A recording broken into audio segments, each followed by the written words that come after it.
Watch Talk Heathen live Sundays at 1 p.m. Central. Visit tiny.cc/YTTH and call into the show at 512-991-9242 or connect to the show online at tiny.cc/callth.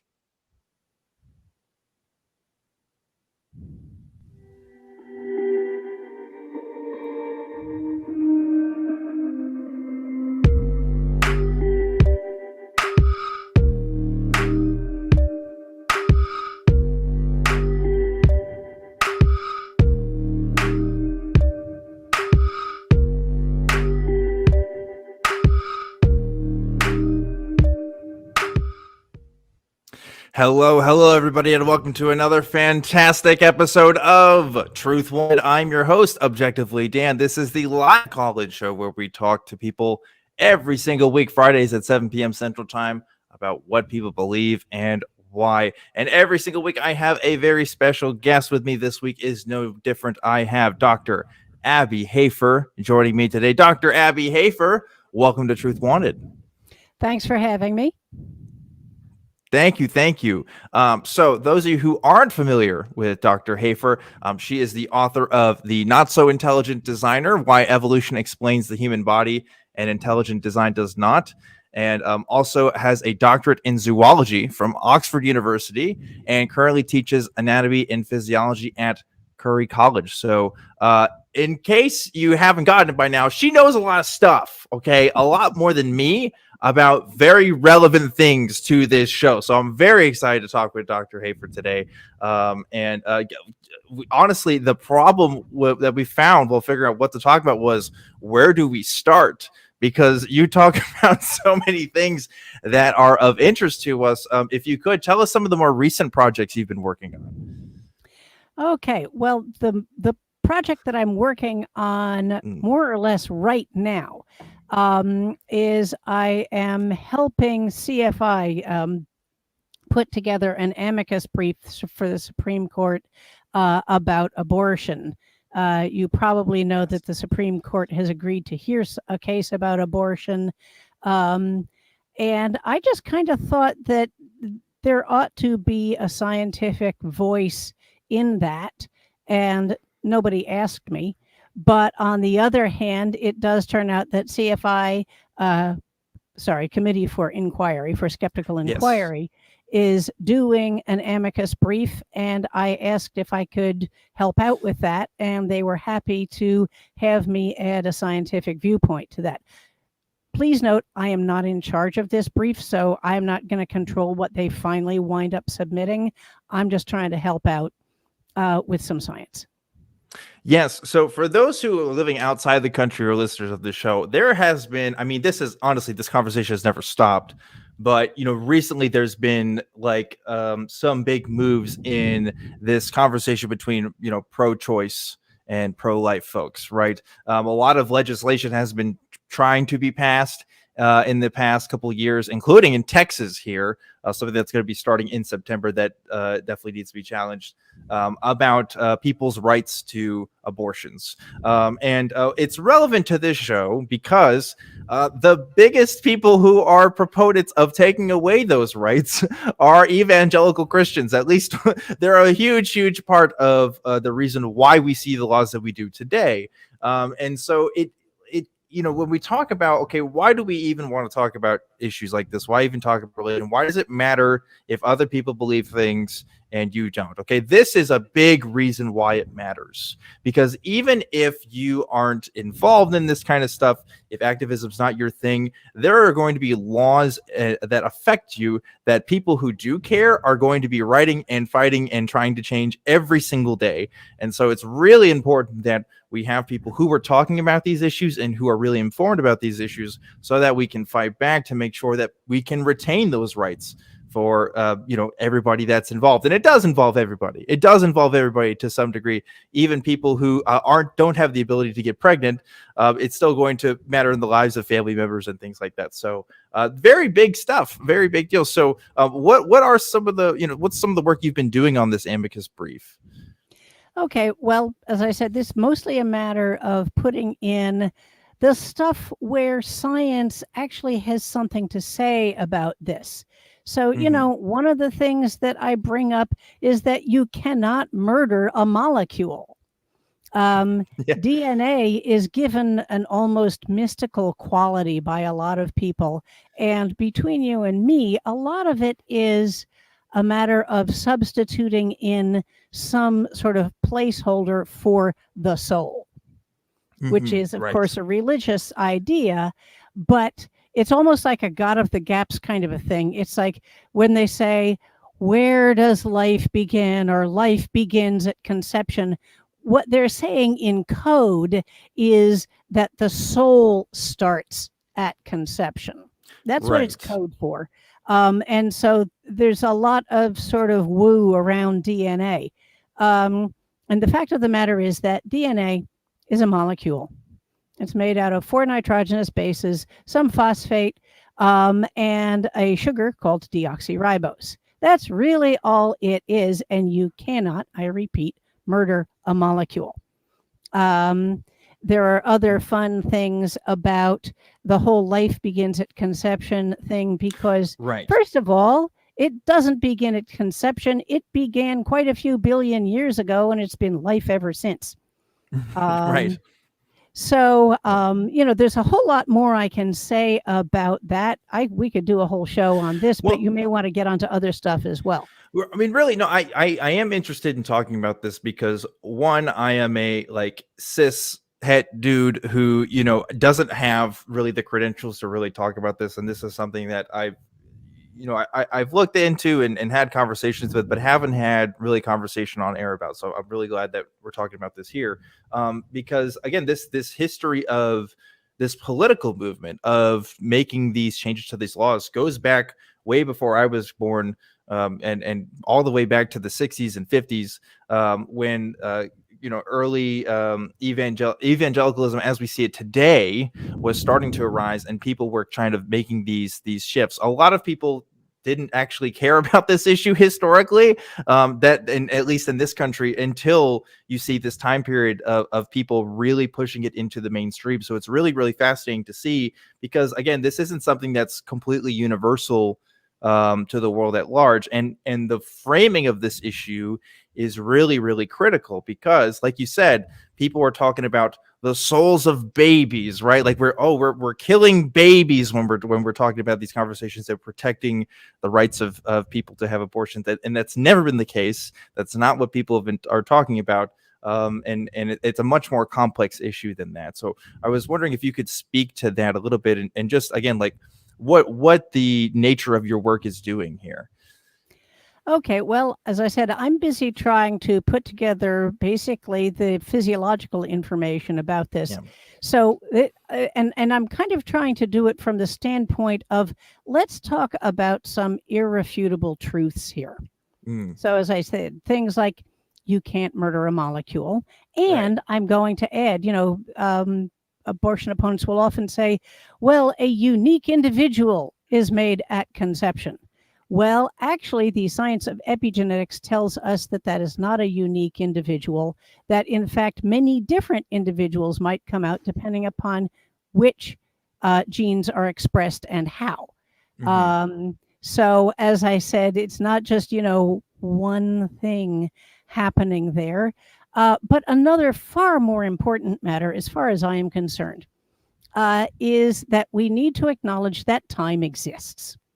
That seems pretty obvious to you and me, but time exists, and this matters in physiology. And religious people often feel that they speak in terms of timeless truths, that what is true today was true 500 and 5,000 years ago. But the fact of the matter is that when it comes to your physiological state, time really matters. And your state right now, Dan, is very different from your physiological state in, say, 200 years, because time matters in physiology. And just to sort of bring this home a bit more, I am not going to refer to you as an undead corpse. Okay. I mean, you can if you want to, I guess. That sounds kind of metal. I mean, it's physically true and all, but the point is that abortion opponents refer to zygotes as unborn babies or Right. unborn individuals or unborn genetically unique people and persons is what they often say. Unborn persons. I've had to read too much of this stuff. Right. Anyway, so unborn persons, as if being born is the important part. And let me tell you right now, the physiology of gestation is far more important than just leaving the uterus. But as I said before we even get to that, as I said, unborn persons, as though they are a complete person who's just like sitting there waiting to be born, as if time didn't exist. And as I said, you, again, under that kind of talking about things, could be referred to as an undead corpse, which you might think is cool. But the point is, the way that I treat you now, the way you may legally be treated by anybody, is very different depending upon whether you're alive or whether you're a corpse. So if I refer to you as an undead corpse and you have all the rights of a corpse, that means I can bury you now, and I don't think you would appreciate that. Right. Sure. Yeah, and if a pregnant person is murdered, for instance, we don't typically consider that a double homicide.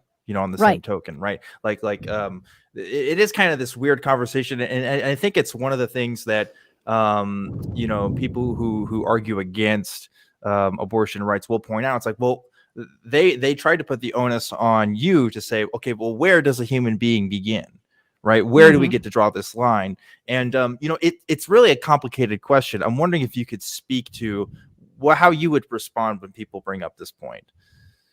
Well, actually, I mean, that actually starts becoming a more interesting question because I think that it is intellectual laziness that has people saying, basically life, quote unquote, begins at conception. What they mean is they don't want to draw the line.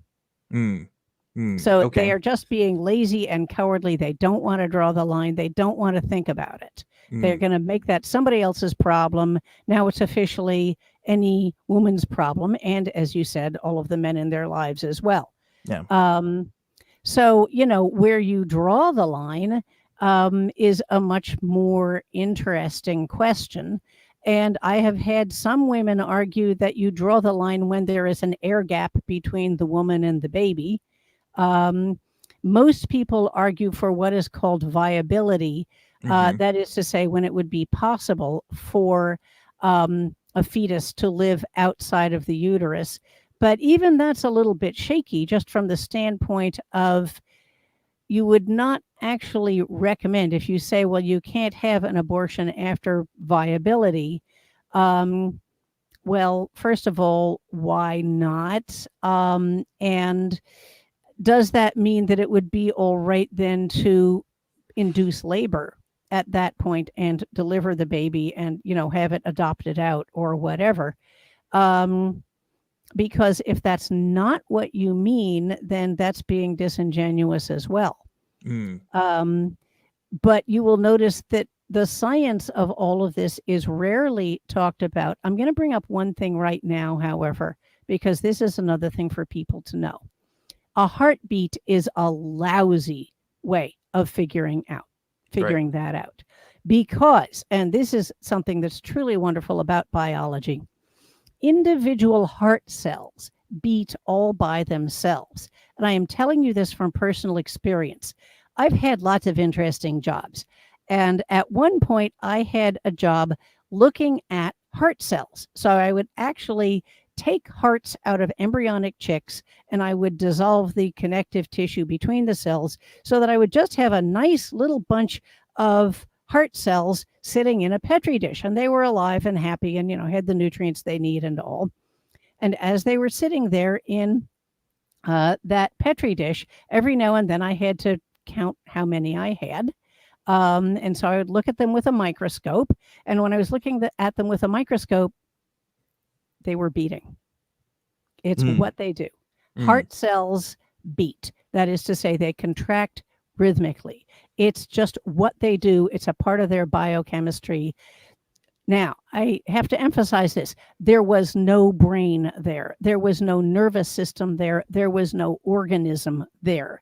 They were individual heart cells that were beating because that's what heart cells do. And again, we have some very romantic ideas about hearts, which people have had really since ancient times. But in terms of figuring out something like abortion, you don't want to go the romantic route of saying, oh, it's a heartbeat, because a heartbeat really does not tell you anything about the individual other than that some of the heart cells are alive. Gotcha. Yeah, Not definitely. much.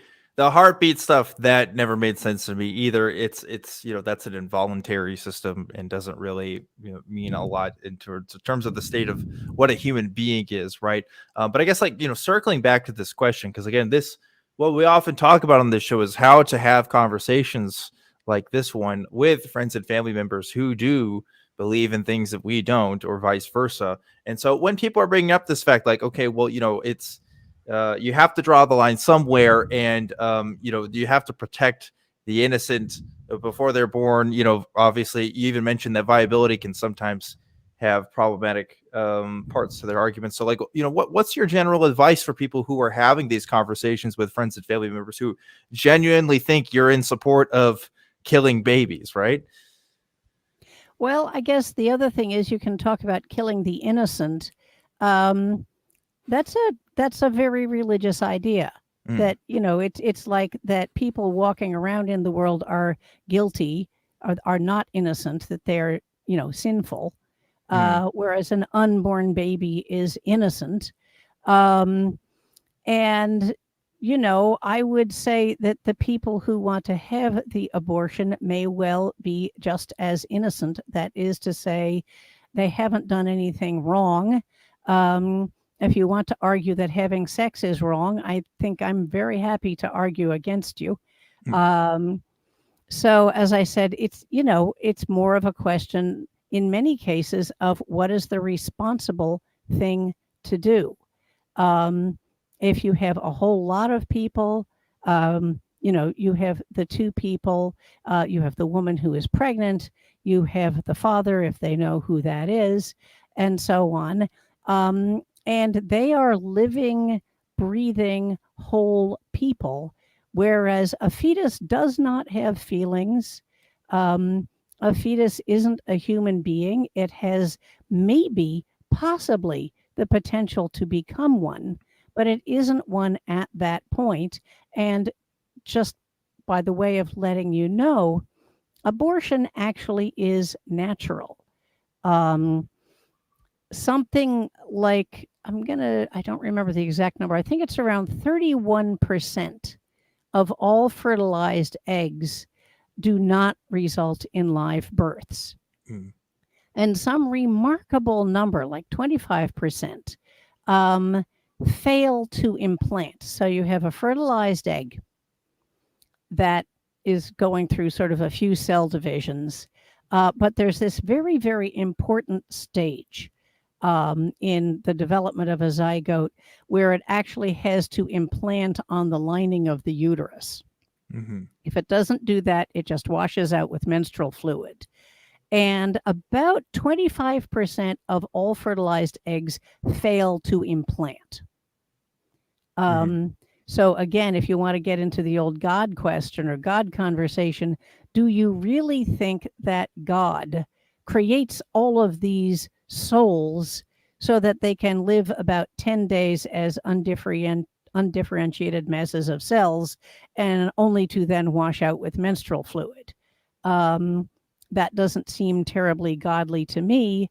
And it also means that God, if you actually believe that God is in charge of things, it means that God is by far the world's busiest abortionist. Because these abortions are spontaneous. They just happen. But Dr. Hafer, that's the result of sin in the world. That's not the Lord. That's our fallen nature. But once you start, no, but that's actually very useful, because once somebody says something like that, they are no longer talking about secular law. Yeah. And so, as I said, you get them doing that, you can still have conversations with your family about that, and whether, you specifically should get an abortion depending upon what your personal beliefs are. But that is very different from what the law of the land is. Right. And we supposedly have secular law in this country. And this is the pernicious thing, is that people will sort of have these ideas, as you said, about sin and one thing and another. And then they kind of try to dress it up in fancy language in order to make it palatable for, for law courts. Right. Yeah. And for legislatures. Yeah, like I said, it all goes back to framing, right? About what this issue really is, and people often demonstrate it as some sort of particular moral failing of human beings. But you're right, like this is a process that happens naturally. Now, not to use a naturalistic fallacy, right? Just because it happens naturally doesn't mean it's a good thing. But it's important to recognize that not only is this something that occurs, but also there are reasons that it occurs beyond what's within our control. So choosing to have more control over someone's bodies, in my opinion, is a moral good. is something that's everybody can benefit from if they're more informed about making these kinds of decisions for themselves. And because the truth is, people who lack sex education in this country, people where I grew up with, who are at the most risk of being oppressed by these laws in some ways, right? Because talking about Texas in particular, right? If this new legislation that is supposed to be taking effect in September is basically saying that you can't get an abortion after like 5 weeks, I think is what it is. It's a crazy small amount of time, because a lot of people don't even realize that they're pregnant within 5 weeks, but they're trying to make these, and they've always tried to make these really hard ways for people to get access to the care that they need in the first place. The Heartbeat bill, making sure that people have to go in for a sonogram first before they can even get a procedure done and have to schedule a second appointment for. And on top of that, you have places in this country that are called crisis pregnancy centers that are not actual clinics where abortion procedures happen, but instead are basically traps for people to come in and hear a lecture on why abortion is bad and why it's wrong and why you shouldn't go through with it. So there's a lot of stuff in this country that, again, I think people outside the United States probably wonder what the heck is going on here. But yeah, it's a ongoing thing that just will not stop and will never stop unless people are making the rules to fight back and pointing out that, hey, we've already made this decision on a Supreme Court level. To go against that is going against a precedented law here.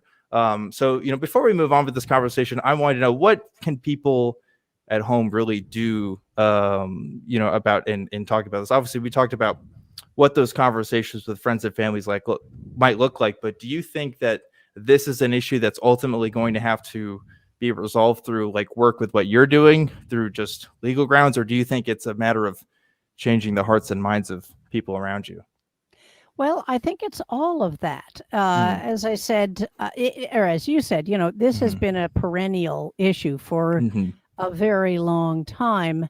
It's a really good issue that conservatives have figured out that they can fundraise around, so they really like to keep going with it. But as I said, I think there's a bit more of a crisis right now, both because the Supreme Court is actually going to be considering abortion laws, and there's one group of essentially Catholic theologians who, again, have dressed up their thoughts in secular language, but that's just kind of a cheap suit. But basically claiming that any abortion, is unconstitutional. And so they are presenting this to the Supreme Court as a brief for the case that the Supreme Court has agreed to hear. And who knows how that's going to go, but it does mean that this is actually sort of, there may be a turning point here in national politics, which would be bad. In terms of the individual states, you've pointed out the problem really nicely, which is that, they keep chipping away at people's right to get an abortion. And by so doing, if they make it harder and harder and harder, not only does that mean that it's harder for any individual to get an abortion, but they're basically trying to run out the clock. Yeah. If you say, you can't have an abortion after 5 weeks. Oh, but first you have to have a doctor's appointment, and then you have to get an ultrasound, and then you have to do this, and then we'll send you to a pregnancy crisis center where you'll waste several days because you think you've got a doctor's appointment, but then it turns out all they're going to do is, hand you some pamphlets. Right. Given that it usually takes people a few weeks to realize that they are pregnant at all, it's not that hard to run out the clock. And that's a really evil and nasty thing to do to somebody. And that's what they're doing. Right. Now, this is why I think what we need in this country, and this could be done legislatively if Congress got brave, is there could be a Reproductive Rights Act. And you may have heard about the old Voting Rights Act back when it was actually useful and strong. Because basically back in the 50s and 60s, there were a lot of states that did a very similar kind of maneuver as we're seeing now with abortion, but they did it with voting rights. So they would make it harder and harder and harder for people, particularly poor people, particularly Black people, and so on, to register to vote, to find a place to vote. They would make all kinds of laws which they knew would be struck down in court, but in the meantime, they could be acted upon, and they could prevent people for one election or two or this kind of thing. And if they just came up with, 30 or 40 laws like this per legislature per season, they could basically make it impossible to vote, even if most of the laws were bogus and would eventually, be struck down. Right. That's what they're doing with abortion now. So the old Voting Rights Act basically said that any states that had a bad track record that way had to clear their changes to voting laws with the federal Congress before they could actually enact those laws. This was known, I believe, as pre-clearance, but I'm not a lawyer. But anyway, basically, as I said, the states that had been pulling these games had to ask ahead of time if they could enact this law, and Congress was well within its rights to say, no, that's bogus. We need the same thing for abortion rights because, as you pointed out, states are busy making all of these laws, more or less daring people to strike them down. But that means putting together a lawsuit. It means paying lawyers. It means doing all this kind of stuff. And, people have lives to live and other things to do, and money is not endless and all of that kind of stuff. So, as I said, what we need, what would be great, would be a Reproductive Rights Act where, again, the states that are bad actors would have to clear any new laws that they made about abortion with Congress before they were allowed to enact them. That would be sort of the ultimate end game, in my opinion. Interesting. Well, we already got some calls that might be related to this discussion up ahead of us, so I definitely want to get to some of those. But before we do, I have to give a shout out to our patron of the week. So I'm going to go ahead and do that. So every single week, we give a shout out to somebody who donates on patreon.com/truthwanted. Everybody that donates on there gets a shout out. We always do one a week. And I want to give this week's shout out to Jerry, and I'm going to try to say this right, Dupuy. I think it's Dupuy. I think that's French. I don't know a lick of French, so that's the best I'm going to do right now. You guys can make fun of me in the comments if I got it wrong, because I probably did, but thank you, Jerry, for donating on patreon.com/truthwanted. Again, 100% of that goes towards making the show happen. I am a volunteer of the ACA, and so is most of the crew that helps make the show happen. So all that money goes towards getting equipment and all kinds of other stuff to make the show happen every single week. So thank you to everybody who donates to that Patreon. You guys rock. Now let's get back to our calls here. Dr. Appy, are you ready to talk to some folks? Sure. I'm not used to this format, but I'm sure you'll lead me through it. Okay, I will get you through it. But I did want to ask this because you have a doctorate in zoology, and I feel like at this point this is a requirement on this show. But hot takes on Bigfoot, real or not real? No, I don't think so. I am a zoologist. If Bigfoot were there, we'd see more signs. I mean, you'd have to have a breeding population, and Bigfoot, according to all of the descriptions that you hear, is big, and you'd have to have enough of them, and it doesn't seem like we're seeing enough of these guys for them to be real. Gotcha. I'll be honest with you. If you would have said yes, I'm not sure how I would have been able to handle that moment, because I don't know how I could have talked to an Oxford-educated doctorate of zoology on the essence of Bigfoot. That would be hard, but I'm glad we're on the same page there. So excellent to hear that. First, I want to talk to Matt, who's calling in from Maryland. We don't often get those Maryland calls. It's such a small state, but I'm so glad we're talking to you tonight. Matt, what's going on? Hey guys, yeah. So what's on my mind is in regards to abortion or just anything really. I think it's important to kind of take into account the mindset of the people that you're talking to, and so one theist argument that I've heard, which is pro-choice, is and it was actually an article I read from a Christian. I forget where I read it, but basically he was saying, like, I wouldn't expect a Christian to be forced to follow Sharia law, so why should we expect non-Christians to follow, the Bible or anything like that? So yeah, I just wanted to get you guys' take on that, and then if you have any other sort of a theist framed pro-choice arguments that, or just anything you would find theists would find convincing. Interesting. Well, you're reminding me actually of a wonderful conversation that I had one time with a Presbyterian minister, and that was really great. He helped me understand Calvin and Calvinism a whole lot better. And one of the things that he said is that, well, being a Christian is hard. It's supposed to be hard. These rules don't necessarily apply to other people. They apply to us. And the whole idea that, the rest of the world should follow Christian laws because that's what everybody should do, he said that really didn't apply to Presbyterians.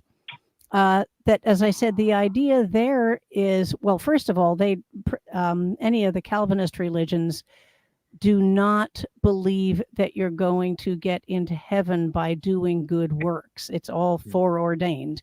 But that's a theistic discussion for another day. But the point is, they believe that they should, be good in order to live as Christ lived. And to do good in the world because doing good is good. And the idea that you obey certain rules because you are a Christian, as I said, it's not that everyone should do it, but that Christians are held to these rather high standards.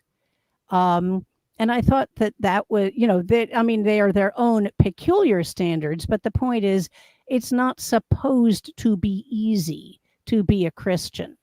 And I think that that's one of the things that the national conversation is lacking right now, that many Christians feel that they are being, that their freedom is being impinged if they don't get to make everybody do what they want. And that is really not what the Christian religions say when I have looked at them, at least certainly not, as I said, the Presbyterians that I've had some rather deep discussions with about this. Yeah, the thing with these kinds of arguments too is it's one of those interpretation things, right? So I could pull out Jesus saying, well, render unto Caesar what is Caesar's, therefore that interpretation might be that you should follow the secular authorities of the time because God put them in place. But there's always going to be some people that say, well, if you look at the Greek, it's actually saying X, Y, and Z, and we need to look at it this way. And the truth is, there's always going to be Christian conservatives, Christian communists, Christian anarchists who are going to tell you different, interpretations of how you should follow the law at any given time. It's a null point. And especially as non-believers, for us, it's like, well, I personally, whatever Jesus has to say doesn't actually inform the way that I live my life in any way, shape, or form. So it's definitely a moot point to us. Right. I could argue as putting my Christian hat on and give some sort of theological reason as to why you should follow this particular secular order. But at the end of the day, you can always point out the fact that Christians are not supposed to be of this world. And, like Dr. Hafer said, like there's this sort of cosmic struggle, this narrative that's in place of Christians fighting against what's supposed to be worldly morality. And the abortion issue is the perfect sort of playing ground for that. And it's what people in churches will cite as an example of something you should be actively fighting against, giving people the courage to go up in front of abortion clinics and protest all day and intimidate women and pregnant people into not having these things happen. So under their worldview, they're going to have, they can find a moral way to justify their way of doing things, like you can with any sort of religious position. Right. So it's kind of a moot point. I think I would try to reframe the conversation into, because you can always talk about, morality is always going to be an open question in my mind. I'm not someone who believes that we know all moral facts at all given point of time. And I think people will continually develop of what their sense of morality is, because it's basically pure association in my mind. But I think you can find common ground with people and figure out where the harm comes in doing things like that. It's almost like when talking about with LGBT rights and things like that, even, not having LGBT people, or really, anybody who is of a different sexual orientation, rather, want to have their right to have their own marriage, doesn't have. You can have that institution without any interpretation from Christianity at all, and still make it work and still have it exist. I think you can do a similar thing with how people approach their pro-choice versus pro-life conversations, but. Again, if you're an evangelical who thinks, well, I actually have a moral responsibility to protect these unborn babies, well, then that's just you're buying into a false premise there, right? You have to kind of talk about the facts at that point. So anyway, that kind of went all over the place a little bit, but hopefully that answered your question, man. I'd like to add something a little bit to that, because one thing that I think is really important is just to acknowledge, I mean, I'll speak for myself here, but I think I can speak for most people in saying I am not a mind reader. I do not have extrasensory perception. Even though I'm talking to Dan right now, I do not actually know what Dan is thinking. I cannot crawl around in his head and know what he is thinking right now. So therefore, why would I or anybody claim that they know what God wants? If I can't read Dan's mind, how could I possibly have the temerity to think that I can read God's mind? Because your heart's not open to what the Lord is pouring into you. Dr. Hafer, come on. No, but that's just my ego. That's just my saying, of course, this is what I want. And so I say, this is what God is telling me. And God's not there to fight back.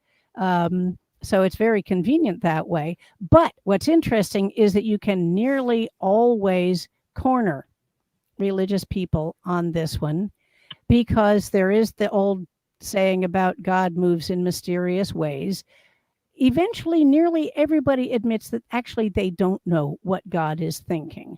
I remember, reading an interview with Rick Warren where eventually he said, no, to be completely honest, I don't know what God wants either. But he's perfectly happy to tell lots of other people that he knows what God wants. But when cornered, he'll admit that he doesn't.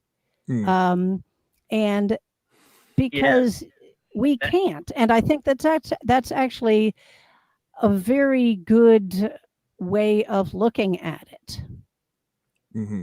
For sure. Yeah, Matt, what are your thoughts? That's a really interesting point. It reminds me of I've heard of where they'll do a thing where they'll brain scan people and they'll ask them to think of what their beliefs are or what they're thinking or something like that, and what someone else's beliefs are and what God's beliefs are. And the part of the brain that lights up for what they think other people's beliefs are is a different area, but it's the same area for God and for their own beliefs and what God's beliefs are. So yes. I think that's a really interesting related sort of point. I've heard the God study in too. Our image. Sorry. Go ahead. Oh no, I've heard of the study too. I wanted to qualify it because I was trying to figure out where is that from. Because I don't know which. I wanted to say it was the Templeton Foundation, but I don't think they're the one that just so people could look that up. But yes, I'm familiar with the study that you're talking about, and also to quickly echo Dr. Hafer. Yes, I'm in the same opinion. I think that God is a man-made thing that sometimes we construct based on our own ego or based on other things. But yeah, definitely outside of the construct of people, it doesn't exist outside of the people's minds, and we shouldn't legislate off of that. But some people don't feel the same way. So, but that study is really interesting. Yeah. I'm glad to hear about it. Yes, for sure. Yeah, Matt, it's really interesting. I definitely recommend people look at it. But if I could just maybe put a little tail end on the abortion thing, I think you guys both kind of made a similar and probably really good point that it's kind of hard when you're just talking about a general theist or Christian or whatever. It really depends on who you're actually talking to. But I did kind of find, obviously if someone's starting with the first principle that abortion is bad, you're probably not going to reach them. But as a sort of general theist argument for religions who wouldn't see themselves as needing to be forced to follow other religions, I kind of thought that was a good argument. But no, you guys made really great points. So thank you. Yeah, and to your point there too, Matt.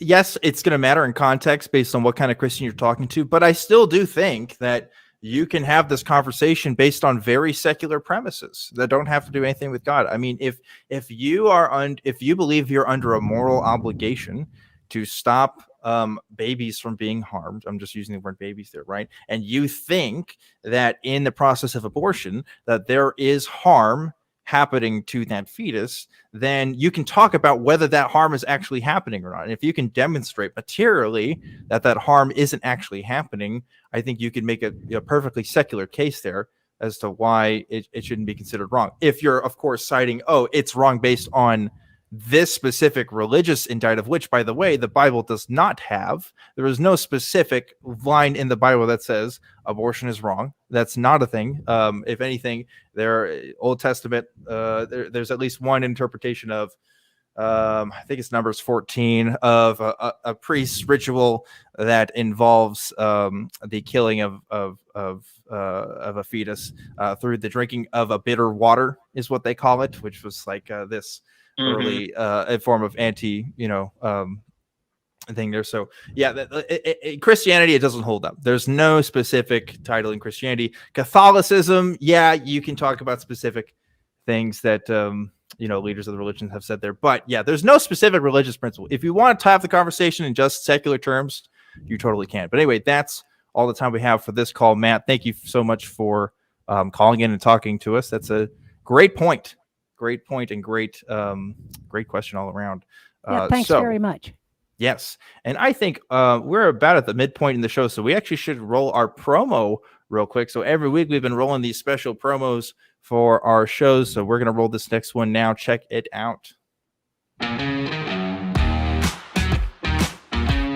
now that I'm like this sort of pseudo quasi celebrity with the Atheist Experience Network, I have thought about whether or not I should go back and maybe get rid of that old Twitter account. I really like the idea of a Victorian girl just like coming back from the dead just to say that you're cute. I think that's great. We have one Xenia Ovchinikova. She is suing McDonald's for 1,000 rubles, which is about $13. The fact that you think you can sidestep the rigorous standards we apply in science because it suits your presumption in the first place is not my problem. It's not working. In fact, you're only hardening my heart, much like God hardened the Pharaoh's heart. And I don't want a calcified heart. I'm going to need it later.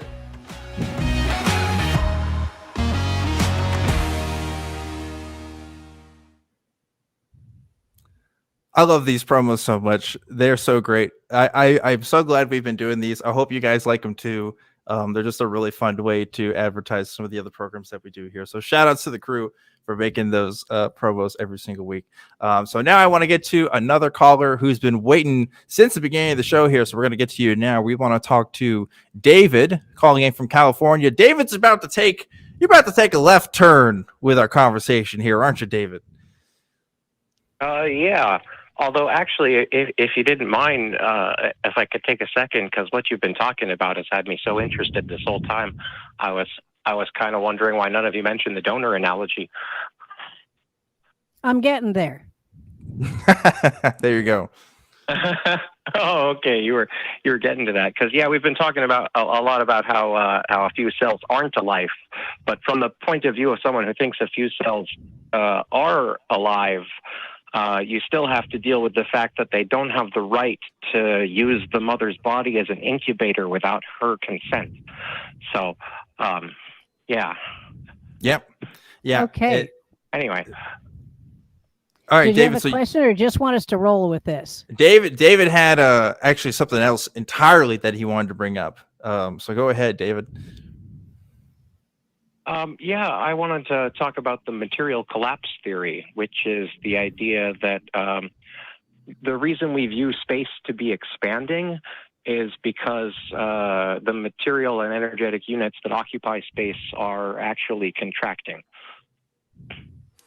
Yeah, so right away, I'm going to tell you right now, I don't know anything about this. I usually, when people talk about different interpretations of the universe, different interpretations of the Big Bang, and different interpretations of quantum mechanics, I know on a pretty surface level of what people are talking about, just because these kind of conversations come up so often. I am not familiar with this at all, and I'm wondering what the relevance here is. Is this just an idea of this is an end of the universe prediction? No. Actually, this answers all of the gaping holes in the modern cosmological standard model, and I can explain this in great detail. I wanted to start out with the basic premise. So we observe distant objects in space to be getting farther away from us. And we take this to mean that space is expanding, which is a valid representation. You can look at things from different points of view, though. From the point of view of an expanding space model, all of the material and energetic units in that space are taking up less of the total volume over time. Okay. So if we would look at the total volume as if it's a static, rather than looking at it as if space is expanding, what we would see is that all of the matter and energy in the space is getting smaller and closer together. But it's not getting closer together. It's getting further apart. Well, no, things in the universe are getting farther apart from one another. That's measurable. Distance scales. Well, here's the thing. If they're getting smaller faster than they're getting closer together, then they would appear to be getting further apart. Yeah, but you're just talking about the collapse of a star. And I mean, stars are plenty big, but nonetheless, the distances in the universe are truly remarkable. I'm talking about the collapse of every single proton. I'm talking about the collapse of every single massive object. I'm talking about the collapse of everything. Well, again, like we've measured like the distances of objects in space, and I think we've shown that they're like, so how do we go from things are going apart from things are getting closer together? Well, if the units that we are using are getting smaller, then they would appear to be more units between us and the very distant objects. It's about local gravity versus distant gravity over cosmic distances. You know, when you're millions and millions of galaxies distance away, they're attracted more to their local center of gravity than they are to our local center of gravity. Mm-hmm. Okay. So I guess I'm trying to figure out how, if we can't even trust our tools of measurement to figure out, you know, how this is happening, then how could we demonstrate that this is a possibility? Well, it's a perfectly valid interpretation of the available data. The idea that space is expanding requires the units of material to be less of the total over time. So if you look at your ratio between the matter... No, it does not require them to be less of the total over time. Yes, it does. If the total space is getting bigger and the material units are staying the same size... The total volume. Okay, all right. But total material... the total over time. But total material is staying the same.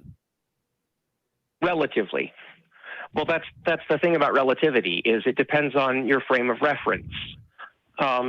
May I give an analogy? Let's say I'm sitting in a car and I'm driving down the street.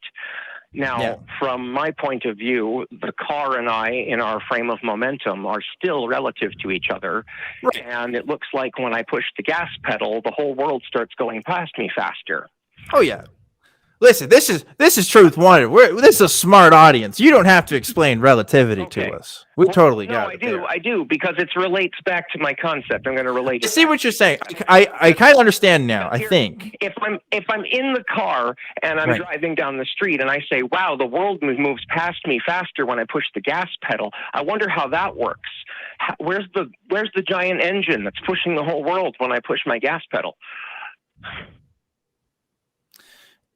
So I obviously this is beyond what I can fully answer in response, but when I'm thinking of this conversation, I'm thinking about the parameters they had to set up to take that picture of the black hole a few years ago. Do you remember this? Like when they wanted to get the gravitational wave of the black holes. So this was interesting, and I'll clarify for folks who aren't super familiar with this. The mathematics works either way. You can reverse the ratio, and it doesn't exchange how the mathematics works. So you're going to be able to use it properly to make predictions either way. I'm not arguing with the predictions of relativity. I'm just arguing how relativity and space work. Sure, but matter bends. This is to my time. Okay, but this is to my bigger point here, right? So like what they had to do to make that experiment work, because a gravitational wave would have affected the tools itself that were measuring it, right? They had to have two different sites that were actually measuring this, and they had to take the difference in time between when it first hits one site, when it first hits another, as well as a bunch of other things. Right. Yes. No, I'm explaining for my audience, because this is, for people who aren't super familiar with what they had to do for this, because, and as I point out, like if the gravitational wave was to do as it said, then it would not only affect, the atoms that they're working on, but it's also going to affect the tools that they're measuring with. So they had to take another variable to look at to make sure that they could look at this. And I'm wondering how we can do the same thing here in order for me to understand your interpretation is valid, right? Like what can we do? Well, I wanted to use my interpretation to explain certain observable phenomenon, like the movement of stars at the edges of galaxies, much like Einstein's version of relativity explained the movement of Mercury.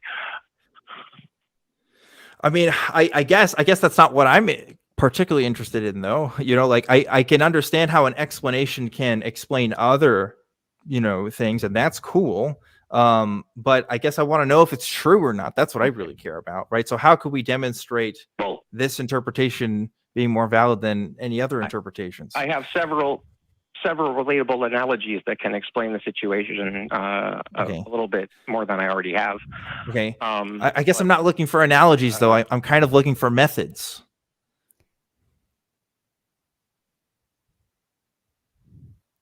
Huh. Well, I mean, looking at the available data that we have from cosmological models, it's my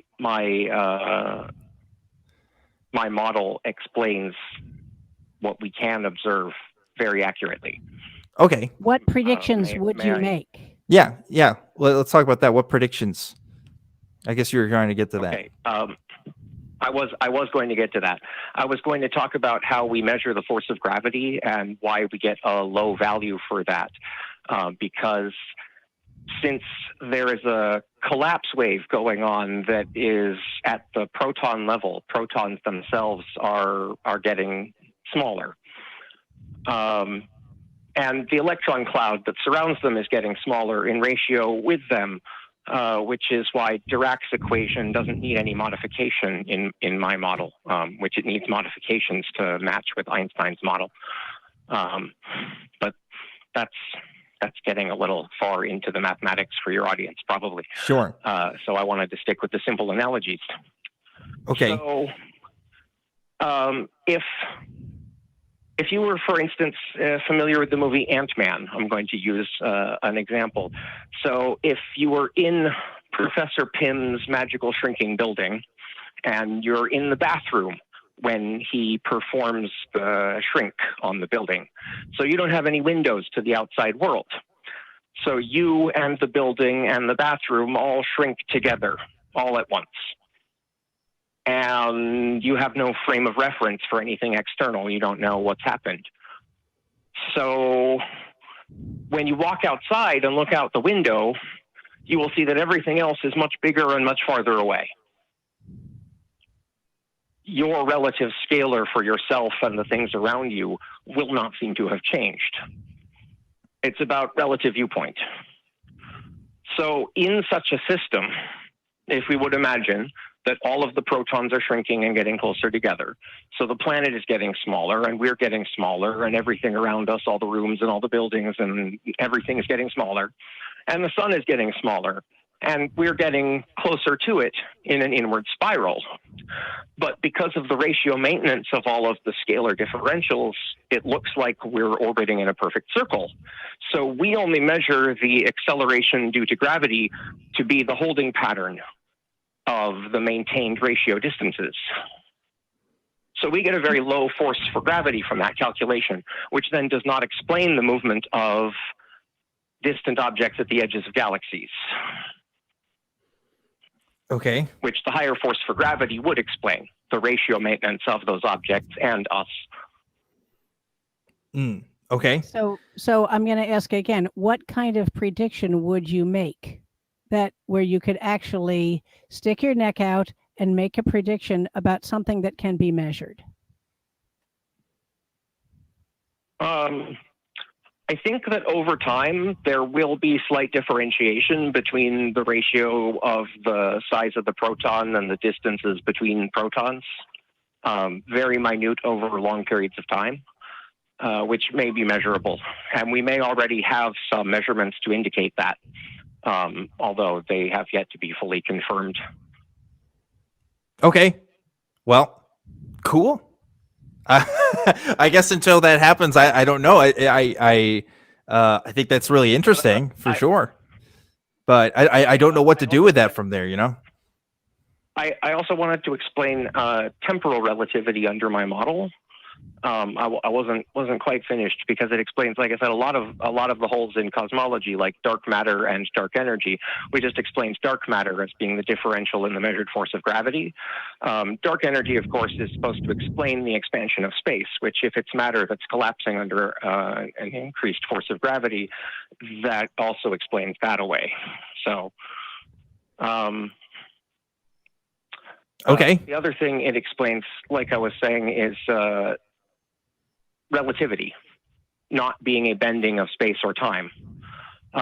So every proton is a cloud of smaller orbital components operating under the same laws of electrodynamic interaction as everything else at that scale does. Yes. And like I said, we don't modify Dirac's equation in my model. So everything is collapsing all the time.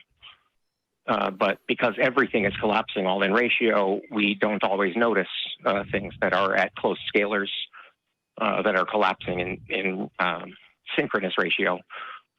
Okay.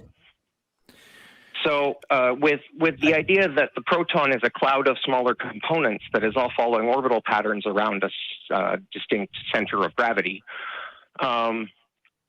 if we would imagine that for every completion of some set of orbitals, it loses an amount of energy, which is how we use quantum clocks to calculate the flow of time, the decay rate of particles as they lose an amount of energy every set of orbital iterations. Mm-hmm. So if you were to accelerate the object through space, it now has a moving center, and its orbital components are now orbiting that moving center, and their orbital series now take longer to complete because they are longer. Okay. So the decay rate slows down. Okay. So your time more slowly. Right. Okay. Yeah, I see how that makes sense because we're using those rates of decay for our measurements for. Yeah. Okay. Yeah. Okay. Yeah. I see the follow. I think I'm following you here. Aren't affecting time and space. Yes. Okay. That's what I think that's really cool. I'm glad that you're able to explain fully some of your thoughts there on this. What I want to do from here is I will take it to the comment section and let what people say from there, so that they can analyze it in a sober state of mind, where they're not trying to do a million things at once like I am on this show. Because we're talking about big picture stuff that I just cannot parse right now. But it's cool. There was the one last thing. If you give me just a minute longer, because man, we've been on this call for over 10 minutes, David. Because I wanted to relate it directly to the Big Bang model. It's going to take me like 3 or 4 more sentences. Okay, I'm going to give you 30 seconds. Can you do it in 30 seconds? Oh, can I have a minute? Well, we're already over time on this call, David, and honestly, you know, it's hard for me at this point. It's not a conversation; it's kind of more of a lecture, you know. And I'd rather be talking to people about stuff rather than I understand, but I think you could relate to this. So I'm just going to ask if you're familiar with the Big Bang model. That at some point, and I'm going to ask that you respect my decision here. We're going to have to go ahead and end this conversation because I can't really talk about it anymore. But I do. You don't want to answer my question? I don't actually. I don't. So I'm going to end this call and just let it go from here because again, it kind of stopped becoming a conversation at one point, and I mostly got what you were saying. I think I understood a lot of it, even though again, this isn't really my specialty. But unless we're talking about kind of like what Dr. Hafer is saying, what we can make observations and hold stakes and claims to, instead of just saying, well, the science will catch up to it. I mean, what can I do with that? What can I do? But yeah, I'm going to have to end that conversation. Sorry, David. Maybe on a different time you can talk to me, but we're going too long. That conversation's taken a little too long there. I do want to talk with you, Dr. Hafer, for a little bit here, because I want to talk about your book that you wrote. So you wrote a book, and it's really interesting. It's called The Not So Intelligent Designer: Why Evolution Explains the Human Body and Intelligent Design Does Not. Because we've dabbled in intelligent design. here on this program. And I want to know, because I wasn't somebody who really grew up with a lot of that apologetics, and a lot of people who watch this show, some of them are, some of them aren't. So everything I had to learn about intelligent design was through my deconstruction process of hearing other people's arguments for it. And to be honest, a lot of it was never really convincing to me. But part of it is because I never grew up on this stuff. So, what is your book about? And, what do you talk about in your book as like the main points against intelligent design, not intelligence design? That's different. Right. Well, just to give you a little bit of background, when I was a graduate student in zoology and biology in California, this was in the early 1980s, I was absolutely astounded because, when I was in college and in high school, it was just assumed that, everybody understood or acknowledged evolution. Maybe a few people here and there in pockets of the US didn't, but by and large, it was assumed that everybody accepted evolution. But then when I was a graduate student in the early 1980s, it astounded me that in Los Angeles, there were school committees or school boards that were talking about accepting what was then called scientific creationism and have that taught in public schools as science. And I was just astounded. I mean, we are now not talking the backwoods of someplace. We are talking about Los Angeles, a major metropolitan area. And there were these school boards that were deciding to accept the teaching of what was then called scientific creationism. And I thought this was crazy, but I was a grad student. I really didn't have any power or anything like that. So there wasn't much I could do about it, but it bothered me and astounded me. So I went off and I got my DPhil. And I came back and discovered that the problem had not gone away. It had changed a little bit. It was now called intelligent design. But this is your first clue. And it was in 1987 when the courts declared that creationism is a religious doctrine. And basically, on the day that the court decided that, the people who had been pushing creationism discovered intelligent design. So that kind of tells you what's going on here. Intelligent design is just a strategic rebranding of creationism. So anyway, I was back in the US and I was busy, getting jobs and doing work and the usual things that you do. And the problem didn't go away. There was one time when I was talking to some friends about this, and a couple of things became clear during that conversation. And one was that there are a lot of people who want to support accepting evolution, but they don't know enough about biology to know how to do it. And there are a lot of biologists even who are just not good at, saying things in simple terms. The reality is that we have libraries full of evidence for evolution, and most people don't know it. And this is a problem for scientists because it really means that in this particular regard, doing more research won't make a difference, because the problem is getting the information to other people. And we're talking about educated people. A friend of mine is an engineer, and he asked me, when are we going to have enough information to just, bury intelligent design? And I said, we've got it. We've had it for decades, hundreds of years even. And he just didn't know it. And why should he? He's not a biologist. But this kind of pointed up what the problem was. But then he also asked, well, so, why is this even an issue? And the answer is because it's political. And this set off major alarms in my head because I've worked on political campaigns, and political arguments are different. Political arguments have to be short, easy to understand, easy to repeat, and preferably entertaining. So it's a very different way of speaking than what most scientists are taught to do. We are taught to not just be objective, but if we're presenting our research, we are expected to present our results, give our interpretation, and then stand back. you're actually not supposed to be invested in the outcome of your own research. It's hard to do, but that's the standard. Not everybody reaches it, but the point is that's the standard.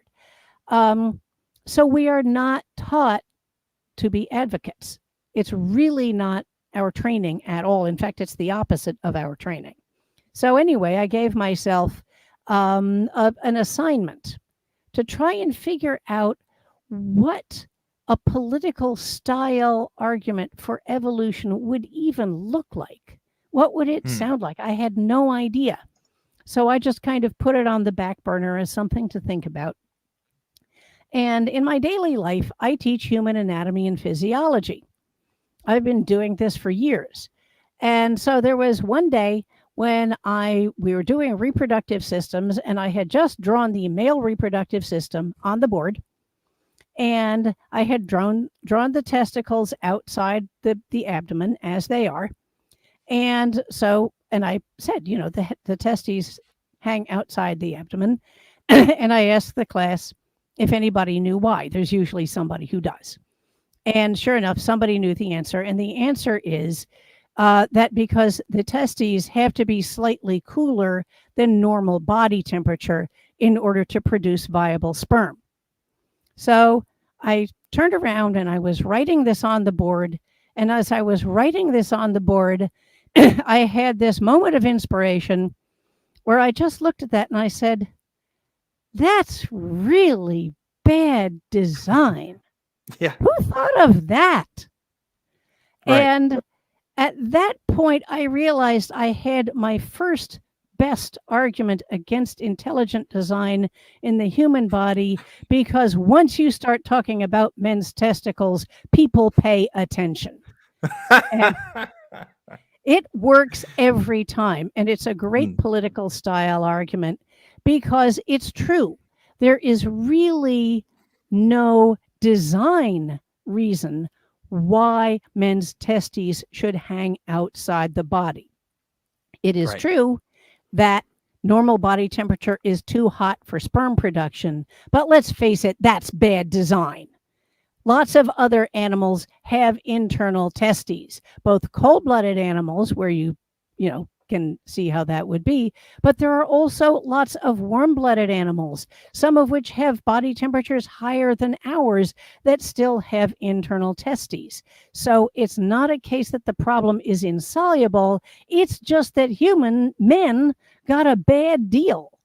And yeah, and these kinds of things too, it's important to point out when people point out reasons. Oh, well, the reason why this is the way it is because X, Y, and Z. No, it doesn't matter, because if you're talking about a god who can design it any way you want, it doesn't have to be there. Like, look, if we lived in a world where every single day there was like a 1% chance everybody's heads could catch on fire, we would say, well, that's a bad design, and it didn't have to be there. And if somebody said, well, the reason why our heads catch on fire is because it helps regulate our body temperature. No, it doesn't. Like, look, we live in a world right now where that doesn't happen. If we can conceive of that, then it could be designed, right? And we're just human beings. If God is even so much greater than us, then why does that even matter? So anyway, yeah, it is kind of, it's a funny thing to point out, but you're right, it does grab people's attention for sure.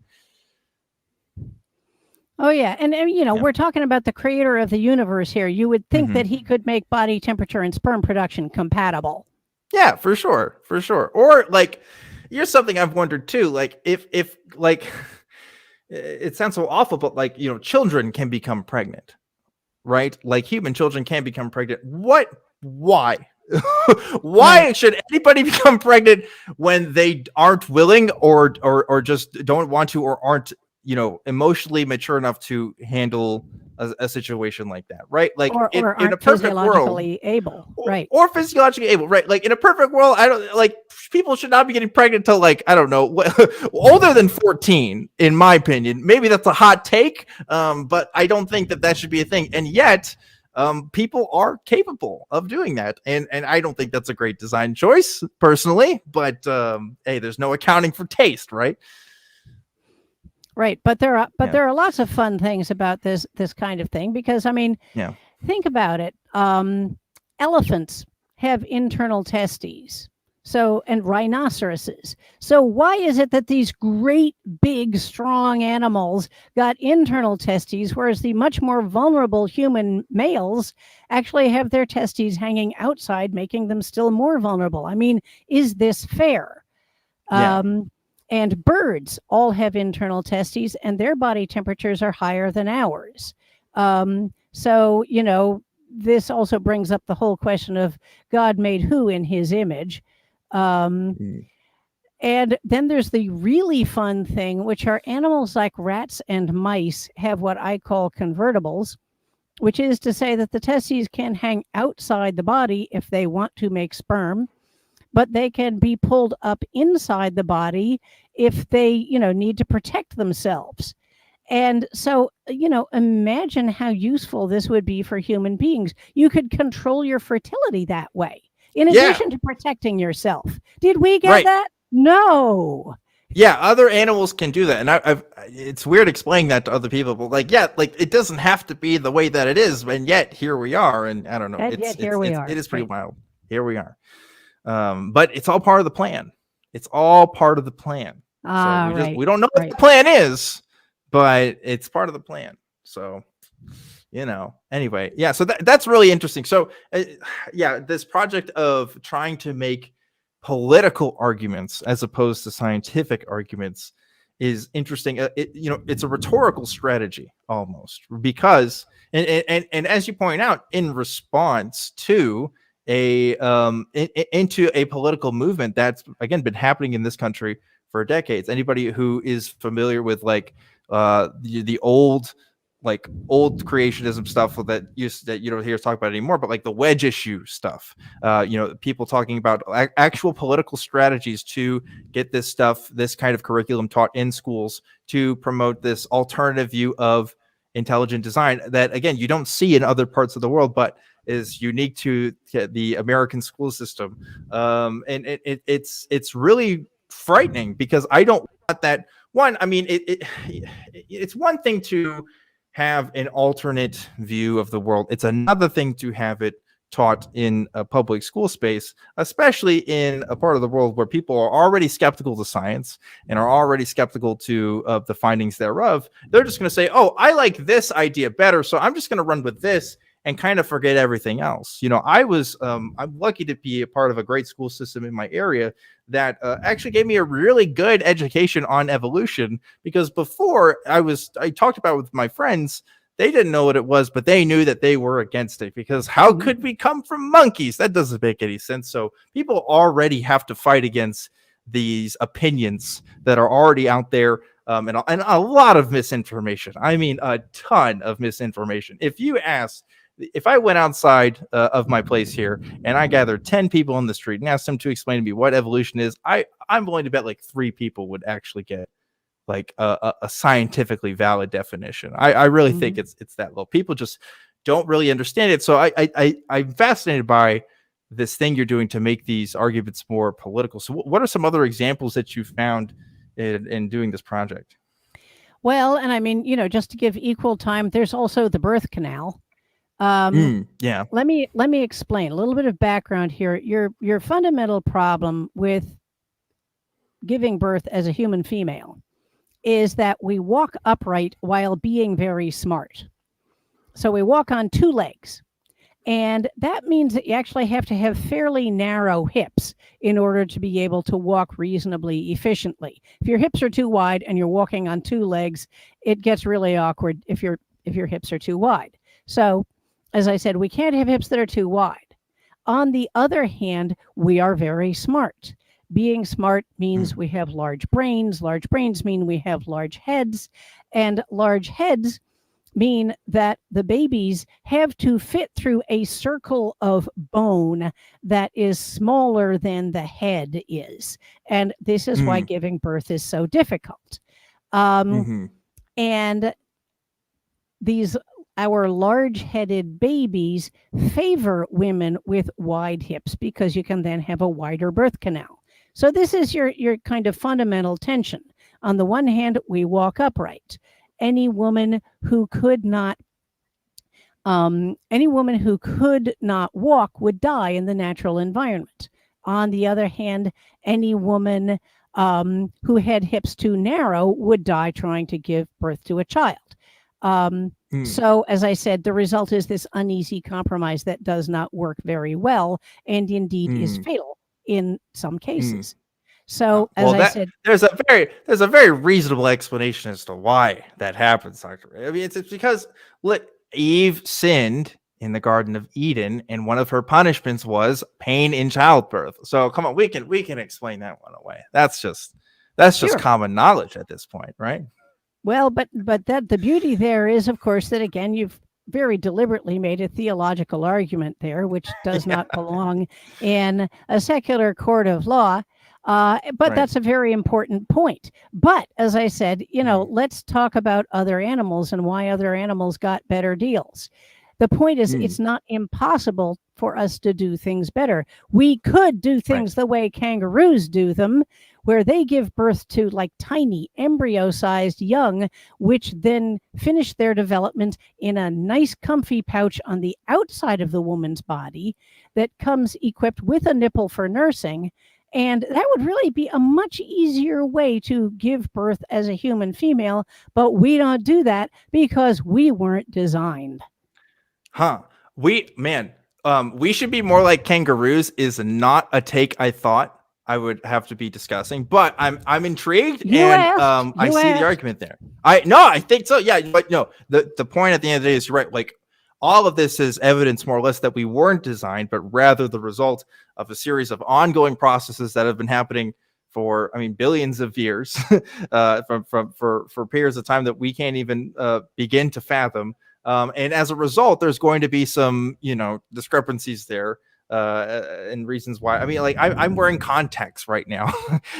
People, we're so used to adapting to some of our own, our own misgivings in our design quote unquote, right? That, we often forget how bad we are at doing the things that we're supposed to be doing. So it is kind of funny talking about this with people who do say that, well, we are designed from something bigger and there's just no accounting for that. There's just so many problems with that. So I'm really glad that you pointed some of this stuff out. I do have go ahead. I was just going to say the standard for an evolved feature is good enough to not cause death before reproduction too much of the time. So you see, that's not a very high standard. Right. But basically, so long as you don't die before you reproduce, the evolutionary line keeps going. And you don't really get to go back and redo things. It just keeps going forward.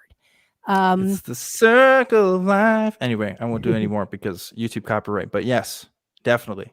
For that is the process is there. I do want to get to one more call here before we wrap up tonight's show. So I have one that's piqued my interest here. We're going to talk to Alex calling in from New York who wants to talk to us. Alex, you are live on Truth Wanted. What's up? Hey, Dan, how you been? Doing well. Talked about abortion, physics, and creationism. So just another week on Truth Wanted here, obviously. So what's up, Alex? Oh, like normal. Yeah, so I want to talk to you guys about the the actual harm of thought crimes in the Bible. Yes. Oh. Yes. I'm with you on this one, but yeah, go ahead. So I was talking to my father, who is a non-denominational Christian and doesn't think there's anything really that morally wrong with the Bible. I pointed out slavery. It was a whole debate I had with him, and he kind of stopped talking about it. And I was talking to him more recently about thought crimes and how just looking at pornography or looking at another person in lust, whether it be male, female, etc., is just basically thought crimes. And you could be, if I remember correctly, can't remember, so don't quote me, I'm not 100% correct on this, or, I believe it was threatened with hell. More or less. By hell. Yeah, I mean, there's different people Is who that- talk about it. I mean, Jesus says it's better to cut off a part of your limbs than to do wrong with it. You know, specifically talk about the hands, but he's also talking about lust in that particular context. But yeah, it's not great. Lust is kind of this. Though it's it's really sad that you bring this up too, Alex. Just a tangent here, but I do this thing where I go on Reddit and I'm subscribed to a bunch of communities that I have no ideological agreements with, but I just like to see what they're saying. And one of them is the True Christian subreddit. And if you look at the True Christian subreddit and other related Christian subreddits, if you talk about the sins that people are struggling with, like more than 70% of the time, maybe 80% of the time, it's always porn and it's always lust. And this is just an example of this right here, a conversation like thought crime is, I mean, it's exactly what it is. It's thought crime, right? This idea that your thoughts have an effect on your eternal salvation and whether or not you are tortured for eternity or, at best, separated from God over something that physiologically we can demonstrate we don't have as much control as we really think we do. It's kind of crazy, but yeah, it is thought crime. I mean, I remember when Christopher Hitchens first brought this up in one of his debates, saying that God, committed people to the crime of thought crime. I thought, well, that's really hyperbolic. That doesn't really, apply here. But it really is a thought crime, right? If you're punishing people based on thoughts, especially ones that aren't fully in their own control. Yeah, I've always kind of struggled with the trying to think of the word for it. I'm sorry about this, kind of blanked there for a second. The morality of how people can say, oh, it's the Old Testament versus the new one. The new one is better, more superior. And then I go, but what about thought crimes? I can literally go to hell just because of who I am as a person. Yeah. Yeah, it's true. Yes, that traditionally defined way of what lust is. Sorry. Go ahead. What I have told people in my family, I was like, look, by your standards, every part of me, what I identify as, what I am currently, I am going to hell. Are you okay with this? And the answer is never given. And honestly, from looking into it and reading a lot of philosophy and just knowing my background with cult-like ideology and cult-like tactics, thought crimes are essential when you need to make people feel guilty. For sure. Give me half a second, all right? Give me one moment. Okay, well, I guess while Alex is taking a moment there, I totally agree. It can definitely be used in a cult context. I think if we looked at, if you looked at the literal early history of Christianity, you might say that there's small gatherings of religious people and might more fall into our modern day understanding of that term cult, right? Christianity has become so large and has such a variety in denominations that we don't traditionally think of Christianity as a cult, except for the one-off denominations like the Branch Davidians and stuff. For some reason, they can count because they use more of those kinds of techniques and obviously follow the bite model more than your average Episcopalian does. But this is a holdover from when Christianity was a smaller group of people, in my opinion, right? This idea of lust and being something that you can be punished over thoughts, which again is thought crime. And you see this kind of thing happen in cults in more than just sexual sins, lots of other any kinds of severance against the authority, right? If you're against the guru in any kind of way, that's also kind of a crime in a lot of these contexts. But yeah, this is a particular one involving sexual sin, right? It sucks. It's not great because there's a lot of that just can't be helped and can't be controlled. So we actually had the call drop here, unfortunately, while Alex was trying to figure out his situation there. But did you have any other thoughts you wanted to share on that, Dr. Abby? Well, I was just thinking about the whole thought crime thing. It's a very handy thing to have because you can instill guilt that way. And once you've instilled guilt, if you control salvation, well, then you've got people, where you want them. Basically, at that point, you control them. If you say, the fact that you're thinking these things that you can't control thinking, the fact that you're thinking these things makes you guilty. You're going to hell. Oh, by the way, you can be saved, but you have to apply to me. Yes. You're controlling their lives right there, aren't you? And by the way, why don't you donate to my church and pay my salary and do all these other kinds of things? Give me some money and I'll tell you that you're good for a while, but it's not going to last because you're going to have more thoughts and you'll have to come back some more. And the next thing you know, I've got a nice empire going. Right. Yeah. Like if I came to you and said, Dr. Abby, I am the way, the truth, and the life, and your salvation is determined on whether you believe me or not, you would think that I'm somebody that should be avoided. But like when we look at it in the words of Jesus, like somehow that has this like magical authority because, he's supposed to be the savior of mankind and he's able to do all these miracles and things like that, allegedly, right? So it is kind of weird taking that kind of stuff out of context from the Bible itself. It kind of rubs people the wrong way, but it's kind of there. I mean, if you're just looking at the text, that's what he's saying, and I think that's disturbing. But I think I'll take it further out of context. Yeah, Dan, I have this thing to sell you. It's really important. You have to have it, but you can't see it, you can't measure it, and we won't know if it worked until after you die. You're going to buy it? Well, really do I get to go to heaven? Oh, if that's I the do? whole point. Yeah, you can go to yeah, heaven. sure, I'll buy it. Yeah, sounds good. So pay me a whole lot of money and you'll never, ever know whether it worked or not till after you're dead.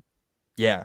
People think like, oh, that's such a mischaracterization of Christianity. Like that's like a big history of the Catholic Church, like right there, like the history of indulgences and all kinds of practices. Obviously, like Christian communities have, been against this in some way or another as time goes on. But like, it's important to note, like, this is a big component over a lot of people's lives, this act of tithing, and also just, these kinds of contributions you're supposed to give to your communities. Like even in the book of Acts, the Acts of the Apostles, like these Christians were living together in communities, giving everything they were supposed to give. In fact, one person who most famously in the Bible who did not give was struck dead because they lied about, giving the rest of their material possessions. They still had some left over. That's in like one of the first few chapters of there. It's like, whoa, that's kind of crazy that you could just be lightning strike killed because you weren't following the tenets of this religion. But like that was part of the mythos there and the stories. Mm-hmm. But anyway, I think we are at a good point to close out the show. So, folks, we are not going to be doing the after show today. So sorry about that, but we will be, of course, doing our regular shows next week. So look out for those. I want to give a special thanks to Dr. Abby Hafer for being on. Thank you so much for being on Truth Wanted tonight. I really appreciate your commentary and your stories about how you just have all these cool projects going on. So where can people find you at if they want to see more of your work? Well, you can buy either one of my books. We have The Not So Intelligent Designer. And we also have my newer book, which is called Darwin's Apostles, which is about the scientists who clubbed together around Charles Darwin in order to have evolution accepted back during Darwin's time. And it really was a campaign. They really had to work at it. And they're very colorful individuals in their own right. And so it was a lot of fun to write this book. And I think it's a lot of fun to read it as well. So as I said, those are the things that I've been doing. I don't really have a website that's worth talking about right now. It's kind of a work in progress. You can find a lot of my videos, however, on YouTube. If you just Google Abby Hafer, you can Google unintelligent design, which is one of my anti-intelligent design ones. There's a really great one about LGBT rights called Everything You Know About Sex Is Wrong, Part 1, the gender binary. And I put that the way I did simply because there are so many ways that people can get confused about sex. I figured I had to put part 1 in. I don't know if there will ever be parts 2 and 3, but the point is this one is about why a rigid gender binary does not occur in nature. And this to me is very important because there are so many people who will say, oh, LGBT people are all wrong because it's not natural. To which I say, I'm a zoologist. Allow me to tell you about nature. Right. So as I said, that's a fun one as well. There are a bunch of other fun ones. Google my name. You'll find a bunch of them. Cool. And you can also check out the links to the description in this video or in the podcast description, wherever you are listening to this show. But folks, this is Truth Wanted. There's a couple different ways you can support this show. One of the ways is through our merch. We have a merch store that has all the Truth Wanted swag you could ever want. That's tiny.cc/merch ACA. We got the shirts, hoodies, masks, you name it, it's all there. Another way you can support the show is by becoming a member on YouTube. If you do that, you click the little donate button on the side there. You get cool little swag, or join on the side there. You got those emoticons and stuff, and it lets people know, like, hey, you're a supporter of the show. So thank you to everybody that supports us through there as well. And of course, if you donate on Patreon, you will get a shout out on the show. So thank you to everybody who donates on that Patreon. That's patreon.com/truthwanted. You guys are the real rock stars that help make this show happen. So thank you guys so much for doing that. A couple different ways you can contact the show. You can email it. It's truth@atheist-community.org. And you can follow me on Twitter @ObjectivelyDan. You can like this show on YouTube. Please subscribe. Please give us 5 stars on whatever podcasting app you use. Everything that you do helps make this show go out there for other people to find it. So thank you to everybody that does that as well. This show is a part of the AEN Podcast Network. We're a part of a couple of different shows. So you can go to tiny.cc/AEN Podcast to check out some of our other shows, including some of the ones you saw in the promo there a little bit ago. And Joe, check those out. They're all great stuff. And I appear on some other ones sometimes too. So go look for those if you like watching me. Before we go, I always have to give a special shout out to the fantastic, wonderful, amazing, stupendous, fantastic. Did I say fantastic? I said fantastic. I don't care. The crew that helps make this show happen every single week. Look at those crews. Look at those crews. I'm saying crews, plural, and I don't know why. And the cats, too. The cats are important to making this show happen every single week. Got a lot of crew cats that help make this show happen. We don't pay them either, just so you know. They don't get anything special for it. No extra cat treats. They work on their own. They just like supporting the show, those cats. So always good to see that. So Dr. Hafer, do you have any words of wisdom to help close out this episode of Truth Wanted? Well, as I said, I think I'll just close as I opened. If you need one good argument, just remember you can't murder a molecule. You can't murder a molecule. Folks, this has been another episode of Truth Wanted. Remember to always keep wanting the truth, and I'll see you next time.